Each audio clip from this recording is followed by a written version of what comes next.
انسان کی اصل موت اس وقت ہوتی ہے جب وہ کسی کے دل سے نکلتا ہے۔ تم اپنی آخرت کی پرواہ کرو، دنیا خود تمہارے قدموں میں چلی آئے گی۔ طبیعت کی نرمی اور سخاوت انسان کو دشمنوں کے دلوں میں بھی محبوب بنا دیتی ہے۔ زبان کا وزن بہت ہی ہلکا ہوتا ہے، مگر بہت کم لوگ یہ سنبھال پاتے ہیں۔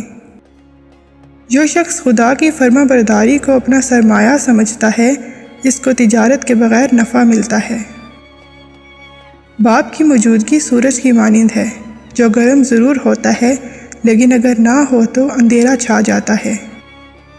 دولت مٹی کی طرح ہے اور مٹی کو پیر کے نیچے رکھنا چاہیے۔ اگر سر پر چڑھاؤ گے تو قبر بن جائے گی۔ قبر زندہ لوگوں کے لیے نہیں ہوتی۔ جس کو تم چاہو اور وہ تمہیں ٹھکرا دے، یہ اس کی بد نصیبی ہے۔ کوئی تمہیں نہ چاہے اور تم اسے زبردستی اپنا بنانا چاہو، یہ تمہارے نفس کی ذلت ہے۔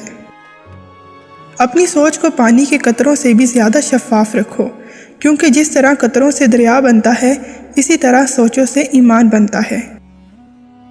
حضرت علی رضی اللہ تعالیٰ عنہ سے روایت ہے، نبی پاک صلی اللہ علیہ وسلم نے ارشاد مبارک فرمایا کہ جب شعبان کی 15ویں شب آئے تو تم رات کو قیام کرو، یعنی نوافل پڑھو، اور دن کو روزہ رکھو۔ برائی کو خود میں اور اچھائی کو دوسروں میں تلاش کرو، یہی انسان کی سب سے بڑی اصلاح اور اسی میں فلاح ہے۔ ہر انسان کی عزت اور اس سے محبت کرو، کیونکہ ہر انسان میں خدا کی کوئی نہ کوئی صفت موجود ہوتی ہے۔ دانا لوگ وہ ہوتے ہیں جو دنیا کو ناپسند کرتے ہیں، دنیاوی رونقوں سے آنکھیں بند رکھتے ہیں اور اپنے دلوں کو دنیا سے موڑے ہوئے ہوتے ہیں۔ امن کی طرف راستہ مل جانے کی صورت میں خوف کی حالت میں مقیم رہنا نادانی ہے۔ جیسے جہالت کی بات کہنے میں کوئی خوبی نہیں، ایسے ہی حق سے چپ رہنے میں کوئی بھلائی نہیں۔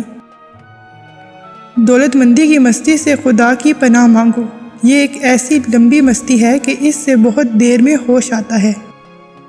اگر اللہ تعالیٰ حرام اور ناجائز کاموں سے منع نہ فرماتا تو بھی عقل مند کے لیے ضروری تھا کہ ان سے پرہیز رکھتا۔ اگر دنیا ہمیشہ ایک شخص کے پاس رہتی تو اب جن کے پاس موجود ہے ان کو ہرگز نہیں ملتی۔ بدکاروں کی صحبت سے بچا رہ کہ برائی سے جلد مل جاتی ہے۔